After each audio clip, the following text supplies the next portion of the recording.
Bismillahirrahmanirrahim. Assalamualaikum warahmatullahi wabarakatuh. Alhamdulillah. Wassalatu wassalamu ala Rasulillah wa ala alihi wa sahbihi wa mawala. Saudara-saudara sekalian yang dimuliakan dan dicintai oleh Allah Subhanahu wa taala. Apa ciri dan tanda kembalinya jin sihir kepada pelakunya? Saudara-saudara sekalian, ada beberapa pertanyaan ya yang masuk ke inbox ya kami yang menanyakan tentang apa ciri atau tanda kembalinya jin sihir kepada penghantarnya, pelakunya atau pengirimnya, ya. Satu hal yang saya perlu jelaskan di sini bahwa sesungguhnya urusan kembali jin dan sihir, santet, teluh, tenung kepada pelakunya, kepada penghantarnya itu bukan otoritas atau wewenang kita. Oke? Bukan kehendak kita. Karena sesungguhnya apa yang terjadi, apa yang kemudian yang dilakukan oleh dukun-dukun, tukang-tukang sihir, ya ini adalah satu dimensi yang sifatnya gaib. Maka ketika kita memulai melakukan terapi ruqyah atau doa dengan asma, dengan hizib, dengan qasam, sesungguhnya itu adalah permohonan kita. Permohonan kepada siapa? Tentunya permohonan kepada Allah. Yang insya Allah, jikalau Allah izin dan ridho kepada seorang yang berdoa kepadanya, maka insya Allah tidak lama mereka-mereka yang menghantarkan sihir atau mengirimkan santet, teluh, tenung, doti-doti, guna-guna, pelet, dan sejenisnya akan merasakan dampak daripada perbuatan kezalimannya. Saya tidak bisa memberikan buktinya apa bahwa jin atau sihir ini kembali kepada pelakunya, kepada penghantarnya, atau orang-orang yang mengirimkan dan yang bekerja sama dengannya. Namun, menurut pengalaman ya yang sudah ada, yang pernah juga kami mendapatkan testimoni-testimoni atau kesaksian daripada orang-orang yang berdoa dengan wasilah-wasilah, ayat-ayat ruqyah atau doa-doa dengan asma, dengan hizib, dengan qasam, maka yang pertama ya, ciri tanda mereka merasakan ya, khususnya yang menghantarkan sihir pertama kali ya, yang mengirimkan sihir akan merasakan dampak daripada ya perbuatannya, atau orang-orang yang menyuruhnya, yang bekerja sama dengannya, siapapun itu ya. Maka ciri yang pertama adalah ciri tanda jin sihir itu kembali kepada pelakunya, maka yang dilakukan mereka akan berhenti daripada kejahatan atau perbuatan-perbuatan zalimnya. Oke? Mereka akan menghentikan sihirnya. Karena apa? Apa yang mereka kirimkan ini adalah makhluk gaib. Sementara pada saat kita berdoa memohon pertolongan Allah, maka Allah pun menurunkan pertolongannya dengan wasilah ya, dengan perantara makhluk-makhluknya dari kalangan malaikat atau dari kalangan golongan-golongan ruhaniyah ya.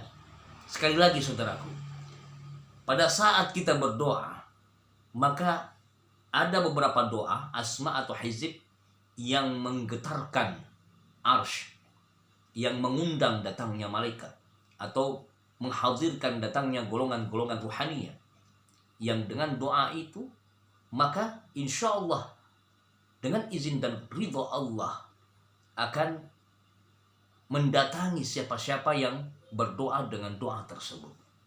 Sebagaimana contoh kita menggunakan doa hizib syatid atau dengan hizib barqi, asma sungai Raje atau asma raja di Raje, atau kita menggunakan asma Khidir ya, atau doa qasam Nabi Sulaiman alaihi salam, atau ayat-ayat yang memang berkaitan dengan hizib-hizib atau penghancur-penghancur, orang-orang yang zalim, musuh-musuh yang zalim. Maka disinilah terjadi berbenturan. Benturan apa? Berbenturan, kalau dalam bahasa fisika itu benturan energi. Walaupun ayat-ayat Quran ini melebihi di atas jauh berupa energi. Dia adalah mukjizat, dia adalah kalamullah. Adapun doa berupa asma, hizib, qasam, itu adalah satu metode di mana ketika kita berdoa dengan doa itu, maka disinilah mereka datang sebagai aunan, sebagai penolong-penolong, ya, tentunya semua atas izin dari Allah, sehingga mereka akan melawan dari golongan-golongan jin zalim, fasikin, kafir. Maka tidak heran dukun-dukun, tukang-tukang sihir, ketika mereka melakukan serangan-serangan jin atau sihir, santet dan sejenisnya, dan pada saat bersamaan kita melakukan terapi ruqyah atau berdoa memohon pertolongan Allah agar jin sihir dikembalikan, disinilah terjadi benturan-benturan. Nah, benturan ini yang pertama berdampak pada orang-orang yang melakukan sihir, praktek-praktek kejahatan ini, dan orang-orang yang bekerja sama dengannya. Efeknya apa? Tadi yang dirasakan. Ada yang merasakan badannya panas, ya, berupa apa? Rasa sesak pada dadanya, ya, atau tiba-tiba ada yang gosong dadanya, ada yang lumpuh, ya, lumpuh secara keilmuan ataupun lumpuh secara fisik. Dan ini tidak sedikit yang terjadi. Jadi itu yang pertama, ya, saudara-saudara sekalian, harus kita ketahui. Dari mana kita tahu mereka ini merasakan dampaknya? Bisa dari informasi orang-orang yang memang di sekelilingnya, atau informan baik yang jauh ataupun yang dekat, kita mendapatkan bahwa berita begini, demikian. Oke, walaupun itu tidak dapat dipercaya sepenuhnya, tetapi indikasinya demikian. Atau yang kedua, ciri tanda kembalinya jin sihir kepada pelakunya, baik dukun ataupun orang-orang yang menyuruhnya, yang menyuruh sihir, maka mereka akan merasakan dampak, ya, bisa berupa linglung, was-was, cemas, ya, sebagaimana mereka mengirimkan sihir santet membuat kita sering was-was, cemas, gelisah, maka Allah membalikkan, ya, Allah mengembalikan rasa was-was, cemas, gelisah dari perbuatan-perbuatan jin ini kepada diri-diri mereka. Oke? Karena apa? Pada saat kita diserang dengan energi-energi negatif dari kalangan jin zalim, fasik, jin kafir, dan kemudian mereka mental, mereka terlempar atau mereka pulang, mereka terbentur dengan adanya hijab, adanya perisai yang telah kita bentuk, kita minta kepada Allah, maka mereka akan balik menyerang. Dan seolah-olah mereka menyerang diri kita, sesungguhnya mereka menyerang orang-orang yang telah mengirimkan atau menghantarkan sihir, atau pelaku-pelaku yang bekerja sama dengannya. Nah, ini perasaan mereka seperti itu. Dan yang terakhir adalah apa dampak atau ciri tanda daripada kembalinya jin dan sihir? Maka kita akan mendengarkan berita-berita tertentu, ya. Wallahu a'lam seperti apa beritanya, tapi kebanyakan yang terjadi adalah mereka, kalau Allah takdirkan melalui wasilah doa-doa yang kita panjatkan, dan memang mereka ada catatannya, ada takdirnya mereka dibinasakan atau dihancurkan sehancur-hancurnya dengan wasilah doa-doa kita, maka mereka insya Allah akan dibinasakan. Dibinasakan dengan apa? Dengan keilmuan yang mereka kirimkan, akan berbalik kepada diri-diri mereka sendiri. Disinilah keajaiban dan letak kuasa Allah. Sekali lagi saudaraku, sesungguhnya kita tak punya daya, kita tak punya kekuatan, kecuali mengandalkan kekuatan, ya, dan daya yang Allah berikan atau yang Allah haturkan kepada kita. Oleh karena itu saudara-saudara sekalian, maka dengan adanya ciri-ciri tanda-tanda ini, maka kita akan saksikan mereka-mereka yang berbuat kezaliman berupa praktek-praktek sihir. Insya Allah, kalau mereka ada catatan dalam takdirnya Allah, mereka dibinasakan atau dihancurkan, maka mereka akan merasakan dampaknya. Tapi sekali lagi, kita di sini tak pernah bermaksud untuk menyakiti, apalagi melakukan pembinasaan atau hal-hal yang buruk lainnya. Karena sesungguhnya apa yang kita lakukan adalah hanya sekedar defensif. Kita bertahan, mempertahankan diri kita. Mempertahankan diri kita itu adalah suatu kewajiban yang dianjurkan oleh agama. Ya, sama halnya kepada saat rumah kita ini diserang oleh pencuri atau perampok, perompak atau penjahat, mereka masuk ke dalam rumah kita, lalu kita apakah harus mendiamkan? Tidak, tentunya. Kita harus bagaimana mempertahankan kehormatan kita, mempertahankan apa yang kita miliki dalam rumah kita, ya, mempertahankan diri kita dengan segala resikonya tentunya. Dan kalau kita ditakdirkan, ketika kita mempertahankan diri kita, kehormatan kita, dan apa yang kita miliki di dalam rumah kita, sekecil apapun yang kita miliki itu, maka kita berada di jalan fisabilillah. Kalau kita ditakdirkan, ya, memang kita harus dihabisi oleh perampok atau pencuri ataupun itu, maka qadarullah kita insya Allah termasuk mati dalam keadaan syuhada. Sekali lagi. Tetapi kalau Allah tidak mentakdirkan, Allah telah memberikan kita umur yang barokah, umur yang panjang, maka insya Allah. Dan mereka yang tadi masuk sebaliknya, mereka yang binasa, mereka yang hancur, maka itulah takdir Allah bagi mereka. Demikian pula halnya dengan tukang-tukang sihir, dukun-dukun, ya, dan orang-orang yang melakukan praktek-praktek sihir.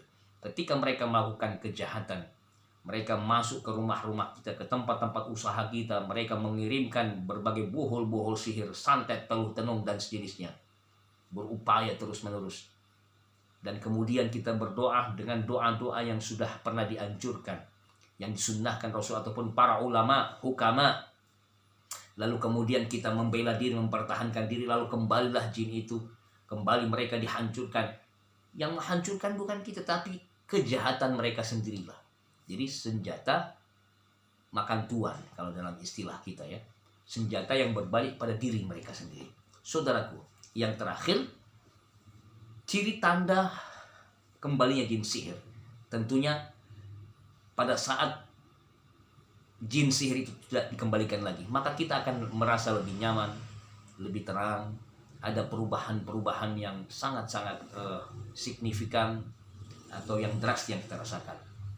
Ya, cirinya itu mudah kita kenali. Yang pertama, tadinya kita sering-sering sakit, berpindah-pindah, sekarang sudah yang mulai perlahan demi perlahan hilang dan akhirnya sembuh. Oke. Tadinya hati kita sering was-was, cemas, gelisah, takut berlebihan, fobia, sekarang mulai lebih tenang. Tadinya kita malas beraktivitas, malas bekerja, malas ibadah, kita berubah menjadi rajin. Atau tadinya kita sering mengalami split personality atau kepribadian kita seolah bukan diri kita, kita sekarang sudah menjadi diri kita yang sejati. Kita lebih bersemangat, kita lebih optimis, kita merasa lebih senang, lebih tenang, lebih bahagia. Dan ada perubahan-perubahan kehidupan yang kita rasakan pada saat jin sihir ini sudah tidak ada lagi atau kembali kepada pengirimnya. Seketika buhul-buhulnya pun hancur, maka akan ada perubahan-perubahan yang kita rasakan, insya Allah. Saudara-saudara sekalian, semoga dengan motivasi ini, ya, bisa menjadi sarana bagi kita untuk terus berdoa, memohon pertolongan Allah, dan jangan pernah berputus asa, dan kita terus berprasangka baik kepada Allah, kepada diri kita, kepada apa yang kita sudah lakukan, dan terus-menerus kita meminta pertolongan Allah, insya Allah. Dan jangan lupa saudaraku, selalu lakukan terapi pembentengan diri. Ingat, karena yang namanya jin sihir ini sewaktu-waktu terus-menerus akan mendatangi. Kalau satu orang, ya, tidak mungkin ada yang lain suatu saat, tapi jangan pernah takut. Dengan kita melakukan pembentengan diri, perisai diri, dengan ayat-ayat ruqyah, ayat-ayat Quran, mau tidur bangun tidur, mau berpakaian, mau makan minum, keluar rumah masuk rumah, maka insya Allah ini akan menjadi tameng bagi kita, perisai bagi diri kita. Dan jangan lupa untuk selalu berzikir pagi dan petang, menjaga nafas kita, menjaga irama denyut nadi kita. Kita selalu melibatkan Allah dalam setiap kegiatan dan aktivitas, apapun aktivitas kita itu, ya, mulai dari bangun tidur sampai tidur kembali, jangan pernah lalai kepada Allah. Saudaraku, semoga bermanfaat, dan saya harapkan saudaraku yang sakit disembuhkan, dimudahkan segala urusannya, dilapangkan rezekinya, ya, dimudahkan segala penyakit-penyakitnya agar hilang dari tubuhnya, dijauhkan dari segala mara bahaya dan bencana musibah. Terima kasih, jazakumullah khairan katsira. Wassallallahu ala nabiyina Muhammad wa ala alihi washabihi ajmain. warzuqna kamalal mutaba'ati lillahi wa batina ya arhamar rahimin bi fadli subhana rabbika rabbil izzati amma yasifun wa salamun alal mursalin alhamdulillahi. Assalamualaikum warahmatullahi wabarakatuh.